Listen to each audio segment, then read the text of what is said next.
ఇచ్చారు రాయ్పూర్కి. జార్ఖండ్కి ఒక 500 కోట్లు ఇచ్చారు. ఆ రోజు 4 రాష్ట్రాలు ఏర్పాటు చేసినప్పుడు 500 కోట్లు ఇచ్చారు. ఇప్పుడు ఆ లెక్కను చూస్తే 5,000 కోట్లు అవుతుంది మ్యాక్సిమం, అంతే. అదే ఇచ్చేది కేంద్ర ప్రభుత్వం. మిగతా వాళ్ళకి ఏం సంబంధం లేదు. నువ్వు ఎట్ట కట్టుకుంటావు, ఏం రాసుకుంటావు, నువ్వు ఏ పేరు రాయమంటే అది రాస్తారు. దీనికి అమరావతి అని కాదు, నారానగరం రాయము రాస్తారు వాళ్ళు, లేదు కొణిదెల నగరం రాయము రాస్తారు వాళ్ళు. ప్రాబ్లం ఏం లేదు.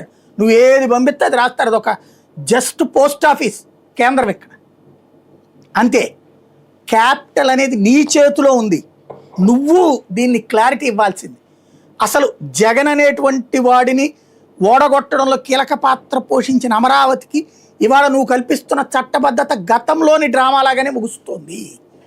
నిజమైతే నువ్వు ఈ నగరాన్ని తయారు చేసి ఇదిగో విజయవాడలో గొల్లపూడి లేదా ఇబ్రహీంపట్నం దగ్గర లేదా కొండపల్లి దగ్గర నుంచి, లేదా ఇప్పుడు వీళ్ళు ఆ వంతెన ఎక్కడేశారు కాజా దగ్గర నుంచి వెళ్ళి అక్కడెక్కడో తయారవుతుంది అంటున్నారు కదా, అక్కడ దాకా, లేదు మైలవరం దగ్గర నుంచి గన్నవరం దాకా, అట్లాగే ఇటు పక్కన గుంటూరులో అవుట్స్కట్స్ ఉంది కదా, దాని పేరేంటది, చిలకలూరుపేట దగ్గర నుంచి అటు నూజివీడు దాకా.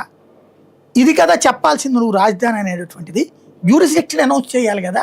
ఇదిగో ఇన్ని 100 కిలోమీటర్లు, ఇన్ని నగరాలు, ఇన్ని పట్టణాలని కలిపి విలీనం చేసాం, ఇవన్నీ ఇకపైన డివిజన్లుగా మిగులుతాయి.